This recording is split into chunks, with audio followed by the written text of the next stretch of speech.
Welcome, everyone, to another installment of Peregrinatio. My name is Dr. Jeff Winkle, and I will be your tour guide for this trip to ancient Epidauros today, the ancient healing sanctuary associated with the god Asklepios, who I'll say more about in just a moment.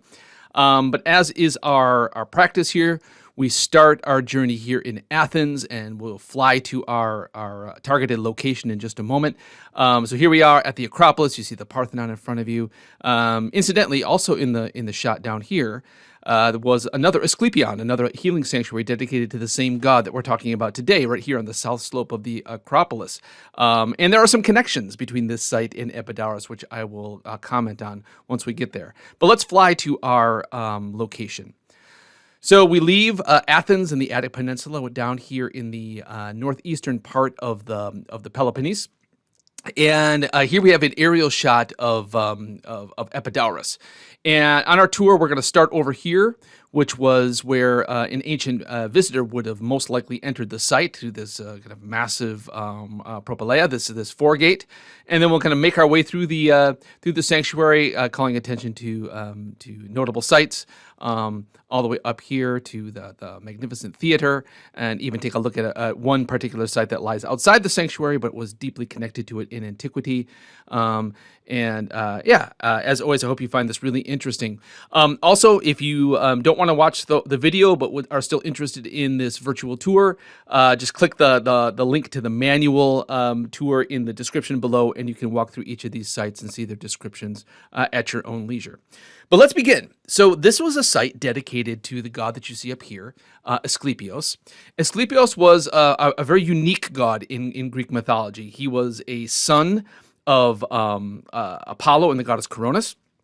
And he comes to be associated with medicine and healing. One of the things that makes him very unique about being a god is that he is a god that is able to die. And so he's in some ways more of a demigod. And in his mythology, without going into all the details, he is destroyed by the gods because he brings a mortal man back to life, back from the dead, and thus kind of breaking the rules of fate. And he pays for it with his own life. And where these sites, these healing sanctuaries come in, was the belief that Asklepios, as he descended to the underworld and became what we call a chthonic deity, he continued to kind of send his information, send dreams, send healing information, send healing power from his place in the underworld. These Asklepia, these healing sanctuaries, were grounded in the belief that these were sacred locations where the sick and the disfigured, the suffering, could tap into that power and learn a treatment, regimen for whatever was ailing them, and walk away healed by this god. This site here at Epidauros, it was arguably the premier healing sanctuary on the Greek mainland. You find these Asklepia in many places in the ancient Greco-Roman world. This is one of these cultural pieces that the Romans borrowed from the Greeks, imported back to Italy, but there was something special about Epidauros. And so, there's lots of interesting things going on here. We'll talk more about kind of the theology, the belief system, the ritual practice behind this, a lot of the practicalities that you would need on a site like this. You need lots of water for purification, for bathing. You need places to host the many hundreds of thousands of pilgrims that would come to this place every year. You need to entertain them. You need to put them up. You need to feed them. So this is a kind of an all-inclusive site, and I hope you really find it fun. This is a fascinating site to visit. And if you're ever traveling Greece, I highly encourage you to make this one of your stops. When you visit it today, you kind of come up this main road over here. Over here is kind of the parking lot. This is the main museum here. What most people come to see when they come to Epidauros is this magnificent theater. We'll get to it. But an ancient pilgrim likely would have come down the road over here, and they would have entered through this gate on the kind of westish side of the site. So here we see just Asklepios in a typical pose, bearded, looks a lot like his dad Apollo, but he's accompanied by his staff with the snake that's wrapped around it. And the snake becomes a very important symbol and actual physical presence in this site. The snake it's a very complicated symbol. The snake, you see it in lots of different theologies and mythologies, but the snake often has associations with regeneration, with rebirth. A common folktale that you find around the world is that the snake is an eternal being because it just sheds its skin. It crawls out of its old, dying self and is born anew. And so there's lots of myths that follow that. The snake is kind of a symbol of death and resurrection. And I would be surprised if that didn't play into some of the connections with Asklepios. The snake is a representation of his chthonic underworld healing power, and you see it everywhere on the site. Well, let's dive in here. So we start here at the entrance to the site. There was here a massive kind of grand propylaea along the same lines that you would see in the entrance to the Acropolis back at Athens. And lots of the, as you can probably even see from the aerial shot, there's not a lot of freestanding remains here. Lots of most of the buildings here have been kind of reduced to foundations, which can make archaeological guesswork a little bit more difficult. But that's why one of the reasons I do these virtual tours is because if people are really want to be informed at what the function of these sites were, and you come to these places and all you're seeing are these low foundational walls, you can say, well, what's the point of this? What on earth could this be? And so I'm resting on our best archaeological knowledge and interpretations to kind of bring these places alive. So here you can see that the entrance gate over here, like most places, kind of reduced to foundations. But the traveler would have come in this way through the gate, and they would enter into the heart of the sanctuary down the same path that you can take today.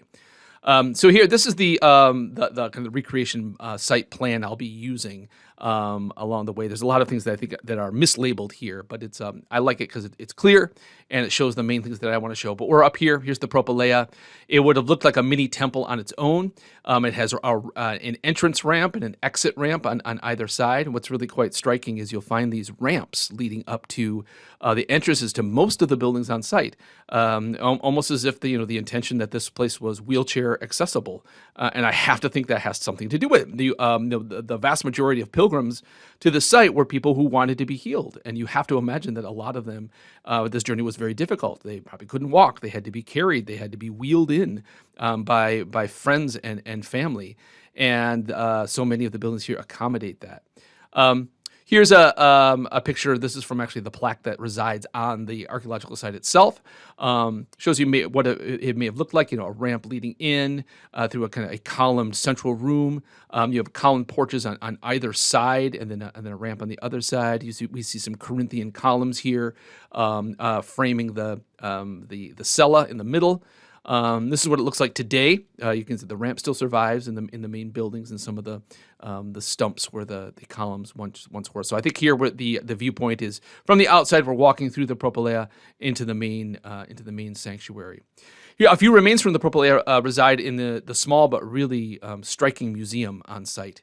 And here you can see some bits and pieces of the propylaea that remain, with lots of modern carvings filling in the gaps here. But you can see it's fairly elaborate. You see these Ionic style columns, holding up the architrave here.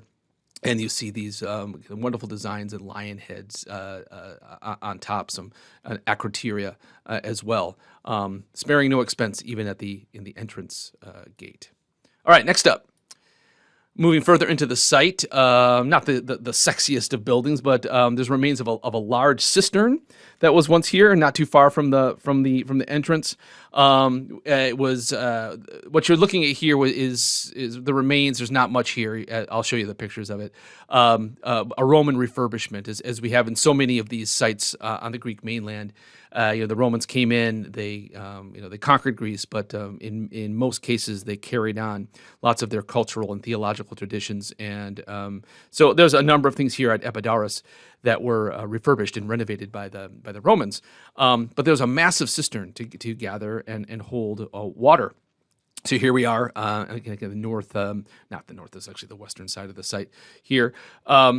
And just some kind of low walls remaining. A larger section, one of the corners of the cistern over here. But this was a site that demanded a lot of water. There's lots of channels and pipes from mountain springs, the mountains that surround the site, channeling the water into it. So, just kind of the very practical, benefits of bathing for, staying clean and that connected to staying healthy, but also for ritual purification to prepare yourself for meeting the gods. Moving down, we have the very scanty remains of a very small temple dedicated to Aphrodite, built in the 4th century BCE. Most of the remains that you see on site were built in the 300s to 200s BCE, with some later, 2nd century CE AD Roman remains. This temple, we have records of it being built in 320 BC. A very small temple, 4 by 7 columns on the outside, but not much left here. So here we are, kind of moving closer to the heart of the site.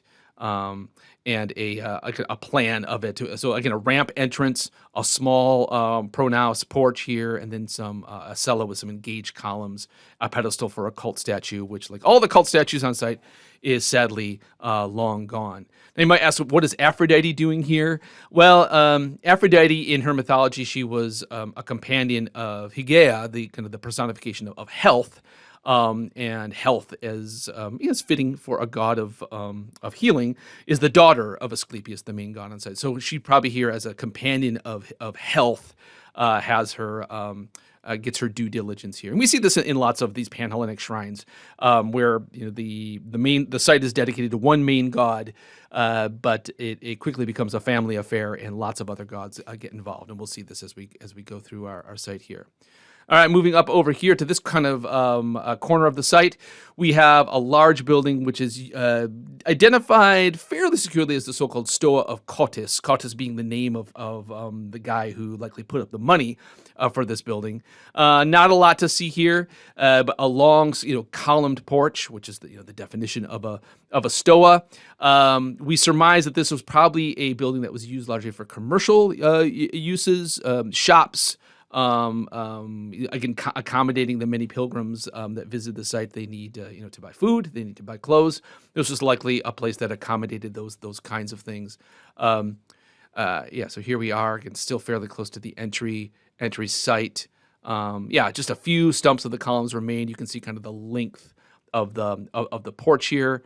Here you can see a little bit closer. I've got a kind of nice drainage channel here that survives. A bit of the pavement, but not much else. So this is archaeologists debated. We know from records that there was a Stoa of Cotys on site that's recorded by visitors, but there was always a question of, well, which building of these is it? And most archaeologists agree that this is likely that one. All right, over here we have a largely kind of Roman building. One of at least 3 bath complexes that are on the site. And these are the Roman baths. And you can even see by the outline of the foundational remains here, it's a fairly complex building. Lots of these little, these apses here, which represent, different bathing rooms. Bathing as a kind of a leisure, as a luxury, or even as kind of a public utility for the Romans was a very big deal. And so the Romans built a bath on site, channeling water from a spring from a nearby mountain. And you have kind of the typical kind of Roman pattern. You have the cold plunge, you have the lukewarm tepidarium, the lukewarm plunge, and then the hot plunge, as well as a sudatorium, a sauna. And so there's evidence of the kind of underground piping, using what we call the hypocaust system, channeling kind of hot steam underneath the floors and channeling it through the walls. It's a fairly advanced technological engineering system that we, in some ways come to expect of the ancient Romans. And this seems to have been one of maybe even the premier bath on site. So certainly important for the pilgrims, for staying clean, for staying healthy. But my guess is, it being very close to kind of this commercial building over here, it was likely built to accommodate visitors on site, even if you weren't coming for any particular healing ritual. Okay, so here we are. This bat complex get connected to that Stoa of Cotys over here. Here's the plan. This is the placard that's on site today. A fairly complex room, but when you see these apses here, these designate different different baths of different temperatures. Here's an artist recreation of kind of one of the maybe the pools, the plunges, likely the cold plunge here in the bath complex. And better remains here in terms of like freestanding stuff. Just as a general, when you see kind of these low, kind of these thin bricks, that's usually a dead giveaway that you're looking at Roman construction. Here you can see it much clearer. And there, this it can survive a bit better than most of the other buildings on site. You can see some of these apse-like curvatures at the end of a particular bathing room. All right, what's next? All right, now we're getting close to kind of the heart of the sanctuary. Another building that, again, likely was a bath complex. We're not exactly sure. Some have suggested that it was also a library. Maybe it was both. It's connected right to what was arguably for sick pilgrims to the site, the most important building, the place where you would hopefully receive an encounter with the god that would tell you what to do about your particular illness. And so that's this long kind of stoa-like building over here, which I think is next on our tour. But over here, again, there's plumbing evidence that it was kind of connected to springs from the nearby mountains, channeling water, which suggests that it had a bathing, a purification function to it. This is a building. It's complex. It's hard to kind of to understand what its function was, because it seems to have been built and rebuilt and refurbished. Its remains go back to the 5th century BCE, and then the Romans 700 years later are updating it. One of the famous visitors to the site, Pausanias, who's kind of his tour guidebook of Greece, is absolutely invaluable, indispensable for understanding a lot of these buildings here. He came to Epidauros, and he described that there was a nearby statue of Asklepios himself holding a cup in his hand, and that the fountains from this general area fed that statue, and so you had kind of water kind of bubbling out of his cup nearby. So that's likely associated with this building that you see here. So here we're getting close to kind of the heart of the sanctuary, which is kind of this block here. This is where the magic happened, so to speak. This is a recreation. This is not a very accurate one, but just to kind of orient ourselves, this building marked L here doesn't really get at the complexity of the building, as its remains, as its outlines on the ground seem to suggest. But possibly a purification bath for people preparing to meet Asklepios, maybe a library, maybe a combination of the two. We're not exactly sure. So here, again, some low foundational remains here. This is the building that we'll get to next, where the patients would hope to meet the god, but maybe as part of their preparation, they bathed and purified themselves in this building. All right, so now we get to kind of the heart of the sanctuary. And this long kind of two-storied building also has kind of an underground part of it as well. The so-called abaton, the enkoimaterion. The abaton, a shrine. It literally means the place that you don't step on. It's a sacred area. And it was also called the enkoimaterion, the place where you sleep, where you incubate, literally. And this is where people would come and they would sleep. And so these long kind of open hall, it seems, would have accommodated dozens of beds. And the hope that you would was that you would sleep there. And chthonic Asklepios, coming from the underworld. And I think this taps into a very common belief in the ancient Greco-Roman world that, where do dreams come from? They come through gates in the underworld. And so Asklepios, though he's dead, he's sending his advice from the underworld through dreams. And so you would hopefully receive a dream from the god that would tell you what to do, what you should eat, what you should not eat. There's lots of records of the advice that patients received. Stop eating this, start doing this. So we know a lot about the end result here. Lots of people claim to have direct encounters with the god, and that's where this happened. There's also some evidence that this is where the snakes were involved. That some have suggested that the people slept here kind of amongst the sacred snakes, which to me sounds impossible. I couldn't be I couldn't fall asleep with lots of snakes slithering around, or you touch the sacred snake before going off to this ritualized dreamland. We're not exactly sure. So here on our map, here we're again at the edge of the heart of the sanctuary. The building. It looks like this today. It's part of the refurbishment program that's happening in lots of sites around the ancient Greek world. You see this mainly on the Acropolis. The Greek attempt to, in some ways, kind of put Humpty Dumpty back together again, and so they're rebuilding to a degree some of these central buildings to give visitors a better understanding, a better feel of what this was like in antiquity. So here we see kind of the long columned area of the Abaton, the incubation hall. Some closer shots here. You see some of that underground area. It's kind of it was a two-leveled building. Here, the steps still kind of take you up to the upper level. But it's likely that on both levels, this is where the pilgrims would have slept. Here's one artist's recreation of what it may have looked like in this long columned hall, kind of open air on one end. You see all of these couches or beds where people would sleep. This one says, the restoration of the interior of the Abaton Epidauros. You have a patient here making a sacrifice to Asklepios with an altar with the snake wrapped around the staff. We still recognize that symbol as a medical symbol today. You see it on ambulances and you see it at pharmacies. And so this guy in this picture, he has an injured leg and he's being licked by the sacred serpent. Did that actually happen? Who knows? But it's certainly not beyond the realm of possibility. Now moving into kind of the central area of the site, we have what's arguably the most unique and interesting building on the complex, the so-called tholos or thymele, or thymele. And it's a round building. That's what a tholos building is. And there's a handful of these around the Greek landscape. There's a famous one dedicated to Athena at Delphi. But this one is also quite striking. And it's also very mysterious because we don't fully understand its function. This was built in the 4th century BCE. And we know that its exterior, holding up a circular roof, had 26 Doric columns, and then there was a Corinthian order of columns, 14 of them on the interior.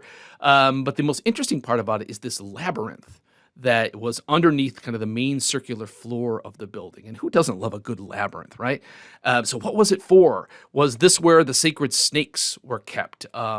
Was this part of the healing ritual? Did people sleep here? We don't know. One of the more intriguing suggestions is that this was thought to have marked actually the grave of Asklepios himself, and this is where he was buried. And so this is the heart of his chthonic power. And so out of all of his healing advice and sanctity is emanating from the labyrinth below. But what was the function of the labyrinth itself? We don't really know.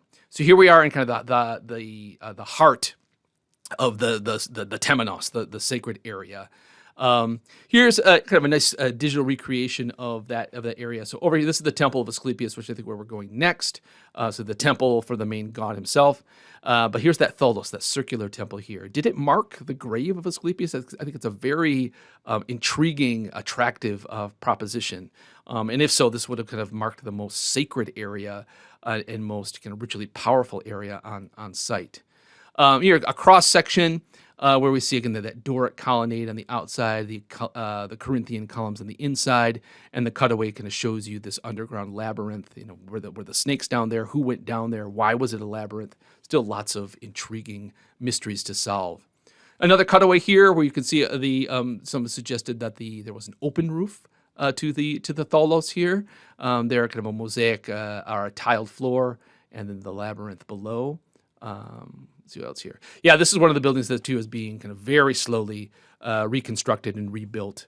And so you can see lots of this new marble around the edges here and some of the Doric columns slowly being put back together again. Just like on the Acropolis with the Parthenon, they're doing their best to put original pieces back in their original location, but where they can't find them, they will quarry and carve new marble from the same quarries in the same style. And I think the goal is at some point down the line is to have this tholos completely rebuilt. I'd love to see it. I don't know if it's going to happen in my lifetime or yours, but it's a very interesting project. Yeah, sorry about the kind of the photo quality here. I wanted one at least kind of aerial shot of the labyrinth as it looks today. Here kind of gunked up with scaffolding and other tools here, but such is the nature of these things. All right, moving on. The Temple of Asklepios, kind of the main temple on the site, to the main god of the site. Again, probably the largest temple on the site. I think it is. There's a handful of other temples that are much smaller, but this too not a massive temple. Certainly when you compare it to buildings like the Parthenon or elsewhere. 6 by 11 columns. A simple porch. You see the ramp here leading up to the entrance of the temple, and there would have been a pedestal with the cult statue, of course, lost. We have a description of it. It was a seated Asklepios inside, and he had his loyal dog sitting next to him. And also intriguingly, there was, again, kind of like we have with the Tholos over here, there was an underground chamber. And there was a space kind of beneath the floor of the cella where we think that sacred offerings to Asklepios or sacred objects were kept. Why underground? Again, probably a nod towards his chthonic underworld identity at this point. Actually, before we go on, let me just kind of go through the pictures here. So here we are at kind of this corner of the sacred temenos. Here's an artist's recreation. So here's the enkoimeterion where the patient slept. There's the Tholos, of course, and then here we have the temple to Asklepios, the entrance being over here. What else we got here? Yeah, here's a bit of a fanciful recreation of the front porch. A lot of this is artist's imagination, but some of it I think is coming from descriptions that do survive of it. But there you see those 6 Doric columns on the front, a very elaborate pediment here, and rosette decorations in the metope squares. Maybe looks something like this. Here's another recreation of that site. So here's the Temple of Asklepios, the front with a ramp. This one imagines a kind of bit of a skylight over the main cella. Here's our Tholos here. This imagines, again, an open oculus in the top of the cella. And here's our abaton or enkoimeterion, where the patients slept. This is what it looks like today. Again, part of the restoration project here, the kind of the corner with the columns and the triglyphs and the metopes and the pediment up here, at least partially recreated, bringing it to life than more than just a low wall foundation would do.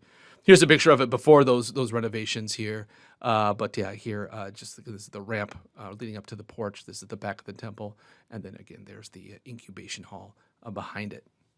All right, what's next up? The altar. I find this kind of intriguing as well because it's a long altar. Let me kind of back this out here. So here, if you can see the Temple of Asklepios, here's the ramp, here's the entrance. Usually, the practice for putting an altar to a god, the Greeks would adhere to that geometric balance and perfection, and then they'd put the altar that was kind of directly geometrically lined up with the front of the temple. But as you can see here, the altar kind of extends over here. And geometrically, that's kind of off-center. Now, there's some mystery about exactly why this was, but there's also evidence about how the Greeks dealt with this. So one of the theories is that this altar was here before this temple, and so you already had this long altar to Asklepios, and then later the temple was built, and then it was kind of off its axis. Well, how did this work? So here we are. So there's the temple. There's this long altar. Here you see it in the recreation. It's kind of hard to see. It's kind of it being off axis from this particular angle. But one of the things that recreations have suggested is that you had this long flat altar, but the end of it, which would have lined up axially with the temple, was given kind of a special sacred significance, and then a canopy was built over that end of the altar. And so it was a way for it to kind of keep the altar as kind of an original sacred site of importance, but then you kind of designated one part of the altar to be particularly sacred because that now lines up with the temple. So it was kind of an inventive way for the Greeks to kind of incorporate the old with the new without completely just simply destroying it. Here you see what it looks like today. So this is the edge. You can see it's a little bit more built up. There's more remains here. This is the edge that lines up with the temple of Asklepios nearby. All right, moving on. Now, we get into some buildings here where there really is kind of head scratching over exactly what they were. This is the so-called Building E.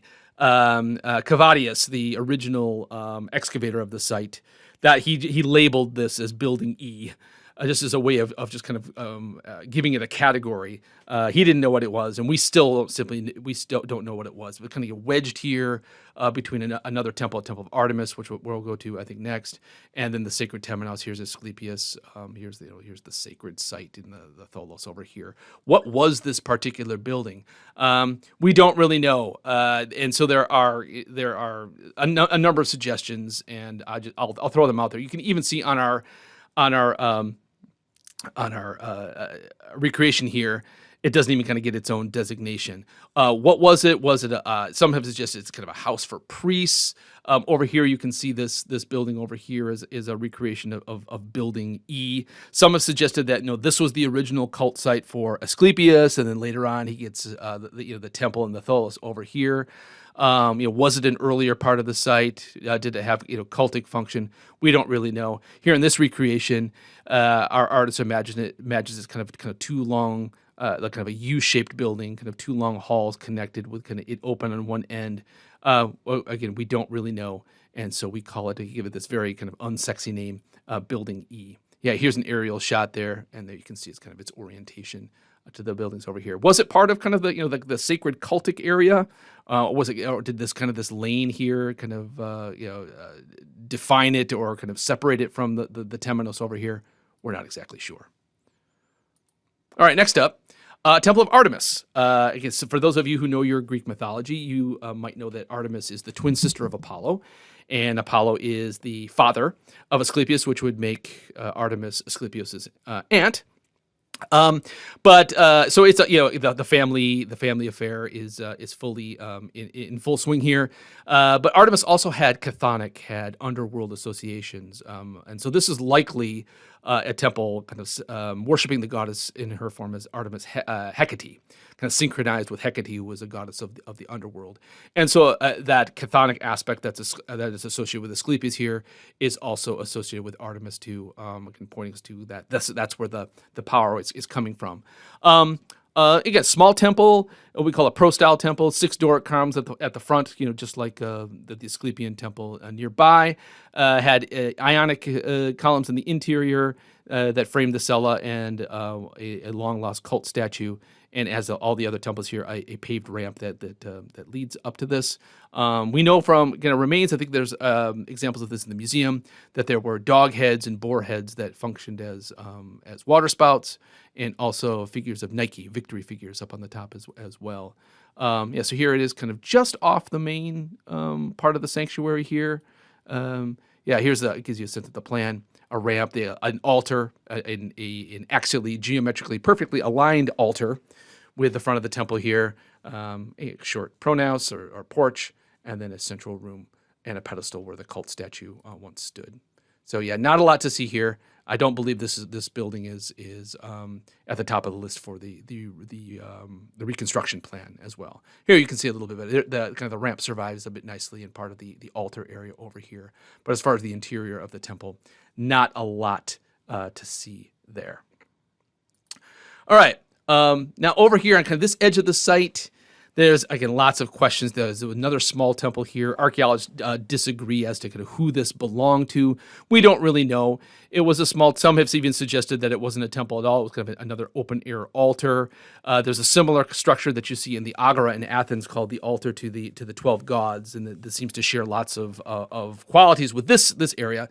So who knows? It may have been a kind of a generic altar area. Some have suggested that it was a temple that was dedicated to Themis. We don't really know. So here, this is where we are on the site. We're going to kind of explore this edge in the next couple minutes. Here, this is a screen capture from the Perseus project, which has the plan of the temple, kind of small, 4 columns at the front, and then some columns holding up a small interior room, or maybe surrounding an open-air altar. You see, they identify as the Temple of Themis. As I understand it, we don't really know. This is really just guesswork. You see, there. I think I may be wrong about this, but I think there is a shrine to Themis that is part of the Asclepion in Athens. Themis is a goddess who is very deeply associated with oracles and prophecy.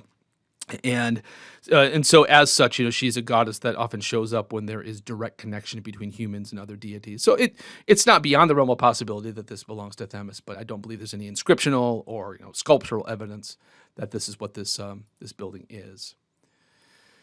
And speaking of kind of controversial and kind of unknown buildings, there's this you can see kind of this kind of chunky L-shaped building out here at the edge of the site, and there's lots of disagreement about what this is. It has a kind of an ancient Greek part and then a Roman addition. Most of what you see here dates back to the 2nd century CE as kind of part of a Roman addition. Some have suggested this was just simply a Roman house. That maybe some wealthy person built there, and resided on site, which seems a bit odd to me. But the structure and the style of it might suggest a kind of Roman domestic qualities.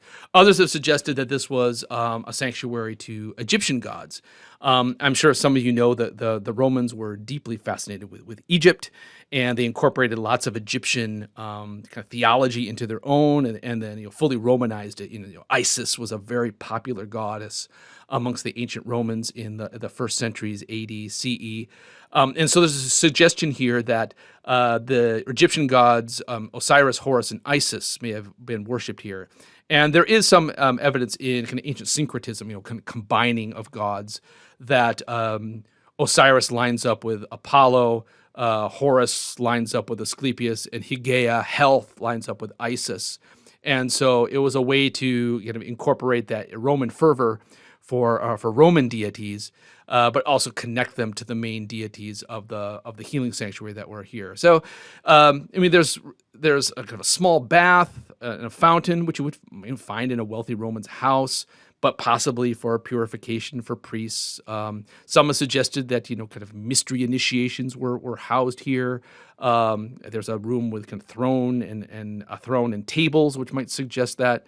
But we simply don't know. Or was this a Roman house that was simply connected to an earlier building? There's lots of intriguing possibilities, but one of these where we really have to say, at the end of the day, we don't really know. So here we are, kind of at this edge of the site. There you can see maybe kind of an earlier building up here connected to a Roman addition, just to the other side. All right, next up, again, another building that we can maybe best describe as just simply, yes, a later Roman addition. A large rectangular building around a central courtyard here. This was, you can even see this, you'll see this on our site plan here. This was originally by many identified. This is the Stoa of Cotys, but like I said, most archaeologists say, no, that's over here. Is the better identification. So what was this? Some have suggested that this was a palaestra, a kind of a wrestling, an athletic training ground. But there's another palaestra that's, I think there's a better candidate for that coming up. So would they? I guess possibly they could have two of them, but it seems unlikely at this point. It was a large kind of rectangular building, a central courtyard. And a central kind of open space held up by kind of four very large pillars. There's a small bath. You can see kind of that circular area over here, the bath complex. But yeah, it dates to the Roman era. The Romans kind of built this and kind of wedged it in between these other buildings here. So even here, our map maker here, Stoa of Cotys, or a palaestra. Those have been two suggestions that I think most archaeologists today that study the site say, no, that's probably not true. There, with this aerial shot, you can kind of see it a little bit more crisply up here. This would have been the entrance, kind of central courtyard, and then rooms and baths or fountains flanking it. If I had to guess, it seems to be closer to kind of the hospitality corner of the site, and I think that maybe this was a kind of a Roman addition to house, lodge, and entertain guests. So here you can see kind of large central courtyard. There's your four main pillars, kind of a stoa open over here, and then kind of individual, maybe private rooms, and then a bath down over on this edge. Now, the athletic area. As we see in lots of these Pan-Hellenic places, that even if the central function of the site it's an oracle, or in this case, a healing sanctuary, there are all other kind of aspects of Greek culture that come into play. And so every 4 years, Epidauros hosted a series of games and contests called the Asklepios.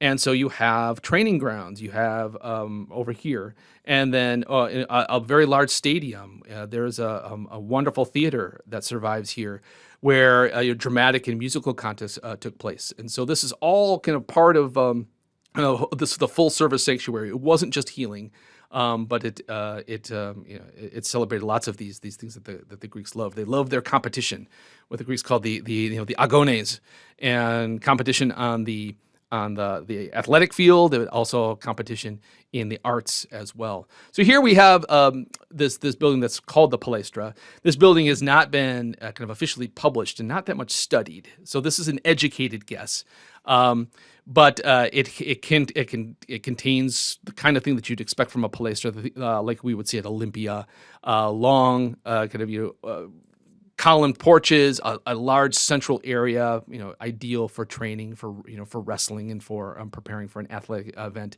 And then perhaps most strikingly, or almost persuasively, you can see there's this tunnel that led from this building underground and spilled out into the stadium over here, which again suggests, okay, the athletic events here are deeply connected to whatever was going on over here. And so an athletic training facility it makes the most sense, and very likely a place where the wealthier city-states could send their athletes to live and train and be housed here in preparation for the quadrennial Asklepios. So yeah, here we are again, very close to the stadium here, and then there's that tunnel that leads from this building into the stadium itself. Speaking of the stadium, here we are, a fairly nicely preserved stadium. Just like we see at Olympia, the builders at Epidauros took advantage of a natural depression in the landscape here and kind of just formalized it out into a stadium. So I mean, there's a few banks of seating that survive. You can see part of that tunnel leading to the Palaestra there, fairly well. And we can kind of excavate the size and shape of it. It was quite large, about 2 American football fields long, and then you had seating all along the edge here, and then kind of the drop off here from the main level of the site on this edge as well. So this is where the running events, the boxing events, the jumping events, all the kinds of things you'd find at the Olympic Games went on here as well. So here we have kind of our large stadium. Kind of a nice shot from the edge that kind of connects it to the main sanctuary. We see some of these turning posts that would be used to kind of organize running events. There's a kind of a starting gate, so to speak, a similar kind of thing that you find at the stadium at Olympia. Some nice banks of seating that survive here and over here as well. And there you can kind of see the shadow of that tunnel, which would have led from the stadium to the athletic grounds right over here. Kind of a zoom in, nice sunny shot of some of the remaining banks of seating over here. And then on site, we have a recreation of kind of the beginning of a running event. You have these grooved stones.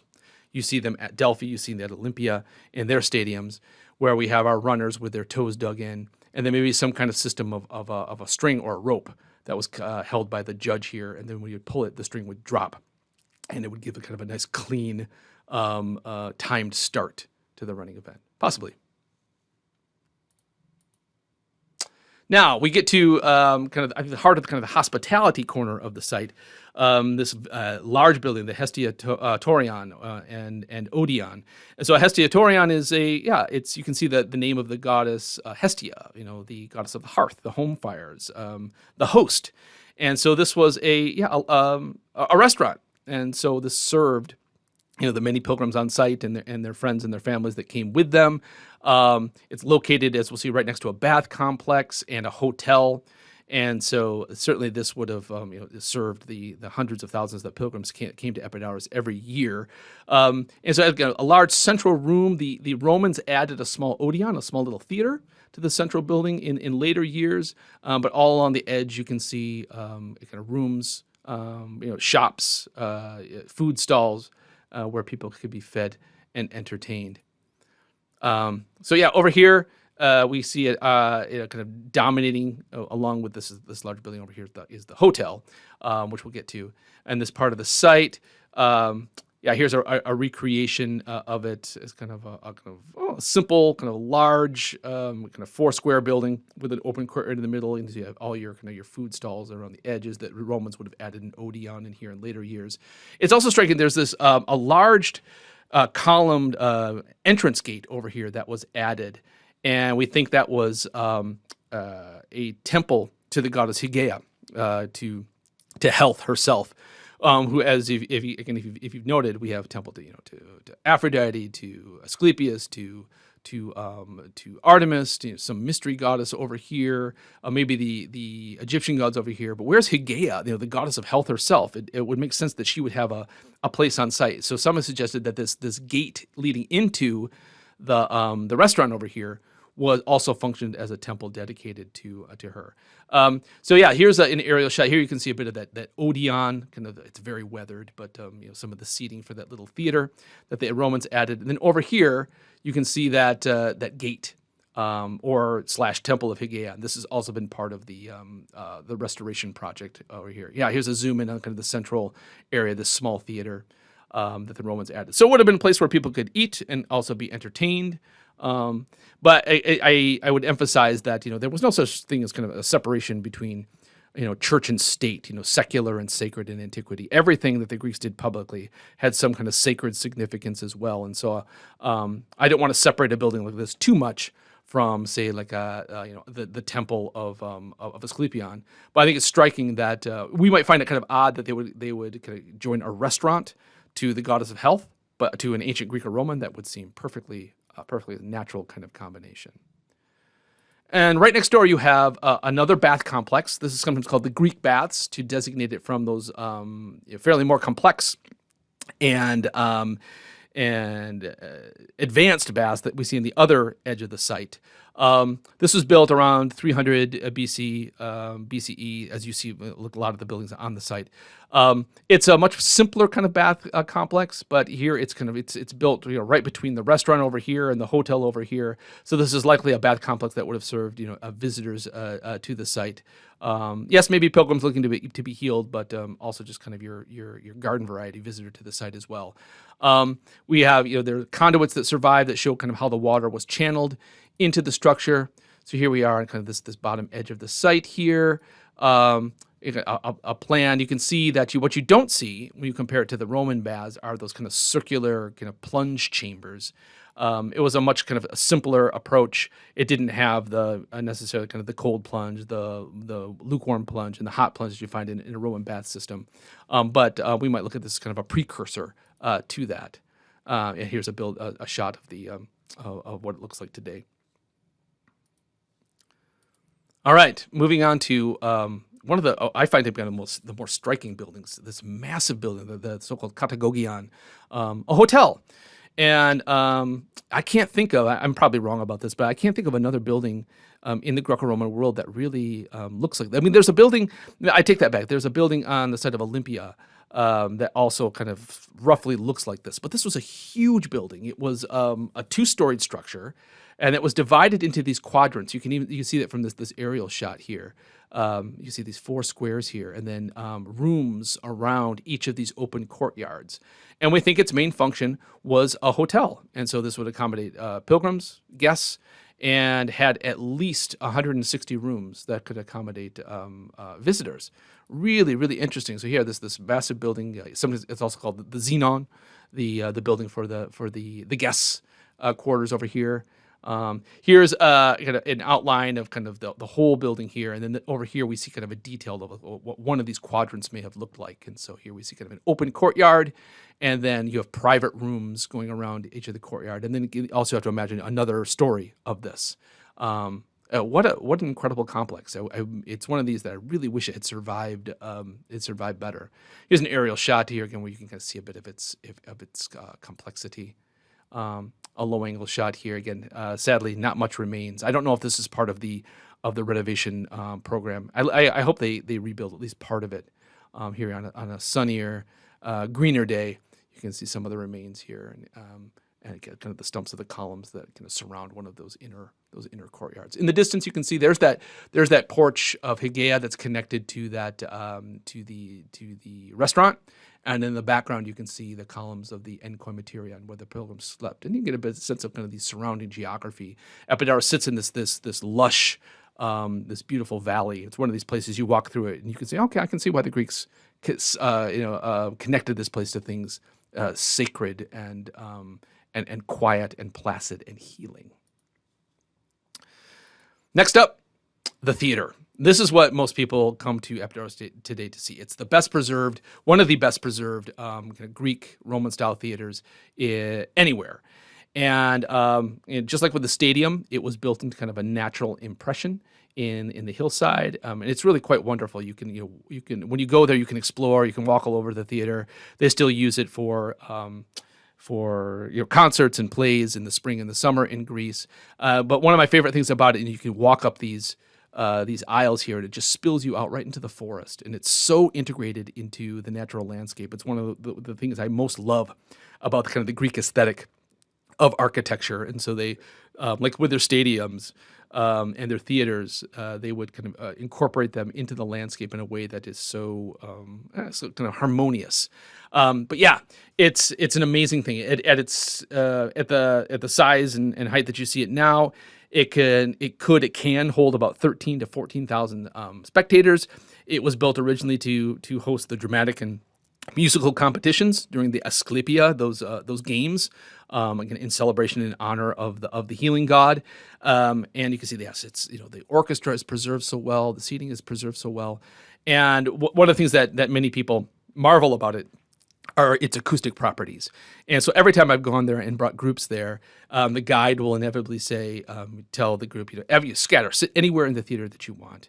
And then either he or she herself will kind of stand right in the middle of the orchestra, or have a group member, and just have them speak or recite a poem or sing a song in a normal voice And what's striking is the sound is like it's right in front of your face wherever you sit in this. And so the Greeks and the Romans figured things about sonic theory and acoustic theory that are extraordinary.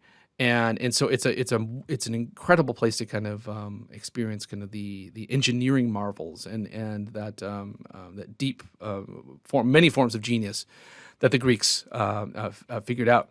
So here we are on the edge of the site. This great theater down here.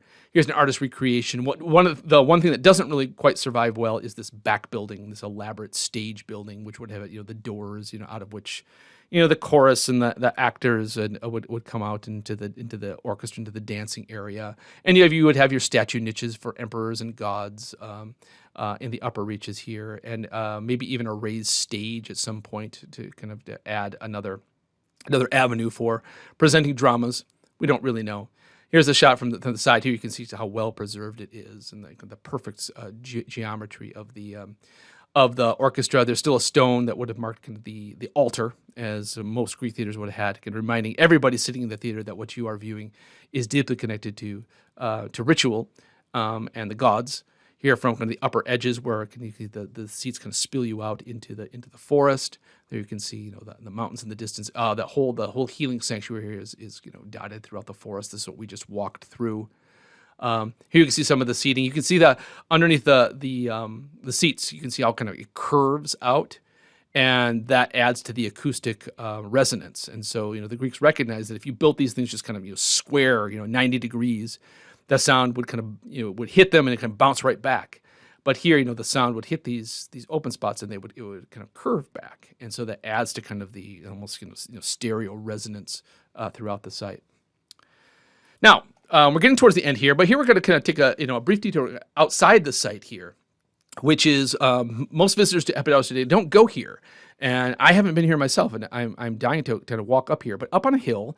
Here, I picked this vantage point so you can see the main sanctuary in the distance. It's only about a half mile away, but up on this low rise of one of the nearby mountains was a sanctuary dedicated to Apollo. And Apollo in a guise that's identified, Apollo Maliatas, which we don't really know what that means. Most people think it doesn't kind of speak to a particular quality of Apollo. This is not Apollo, the god of oracles or anything. We think that the cape that this whole site exists on is called Cape Malaya or Malayas.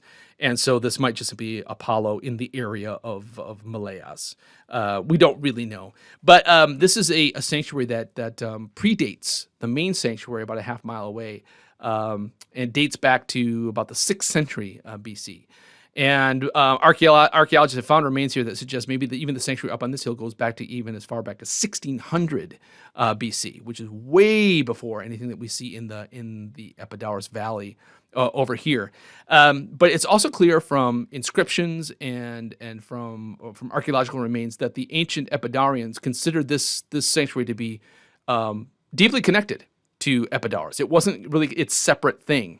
And so, it's dedicated to Apollo. Apollo is the father of Asklepios.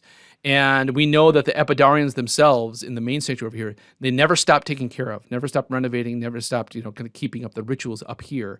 And so it seems that from an ancient point of view, this sanctuary here was as much a part of the stuff we just walked through as any building on that particular site, even though, visually, geographically, it seems to be its own separate thing. So here's a diagram of the site. It has a lot of the things kind of in compact that we just saw back in Epidauros. You have the temple to the god, a long column stoa, a cistern for keeping waters, a couple of bathing areas. And so it seems to have been, a healing sanctuary, did a lot of the same kind of things that we see back in the at the Tholos and the Encomiterion in the main site. But we don't have a lot of information about this. Yeah, here's an aerial shot. Again, it's very compact, very small. Down on the ground here, you can see kind of the outline of one of those pools or bath areas, which was likely used for purification in preparing for some kind of probably similar healing ritual that we see down in the main site. Now, getting towards the end here we zoom back down. Here we're kind of close to zoom out a little bit. You can see here's the Propylaea Gate. So just kind of buried in the forest. This is something that often people visiting the site miss because it's not on the main trail. The pilgrims would have entered here and they would have come down here. This corner here was not part of the ancient site, but in the 4th or 5th century CE or AD, a Christian church was built here. So there's a basilica. We see this in so many places where, as the ancient Greek world became the ancient Roman world, and the ancient Roman world starts to become heavily Christianized following the conversion of Constantine and the legalization of Christianity. What you find is you find a lot of these kind of so-called pagan sanctuaries shutting down, and then either parts of them being converted into or added onto by changing them into a Christian basilica. So here, this seems to be a separate building that was built, but it was built from using the stone of the now the abandoned Greek buildings nearby. And so this was. Some have suggested that maybe there was a building here that had a kind of a commercial purpose originally, and then it was later converted. We don't really know, but at some point it became a basilica-style church that was dedicated to Saint John. And you can still see kind of elements of Christian worship there as well. So here we're back towards kind of the entry part of the site. Here, get some of the low foundations and column stumps that survive here. In this shot, you can kind of see the long kind of the main room of the church over here, and then back here would have been kind of the curved apse, where the altar would have been, where kind of the priest would have been, and the central rituals. You can see kind of this little entryway here kind of steps you up into the kind of the apse and kind of the sacred area of the church. But this too, once the Roman Empire starts to kind of fragment and fall apart, this church I don't think it lasted much longer than maybe the 6th century AD CE. Now, just a quick stop here at the museum. There's a ton more to see here than what I'm offering in kind of this brief tour, but I wanted to at least give you a taste of some of the things that survive here, and it's well worth, if you visit there, kind of taking your time walking through the collection. And so here we in this kind of this main hall, lots of the statuary and fragments that survive. Many of them statues of Asklepios with his staff and his snake. You can see that a very nice one over here. There you can see that the remnants of the Propylaea, which we looked at the beginning of the tour.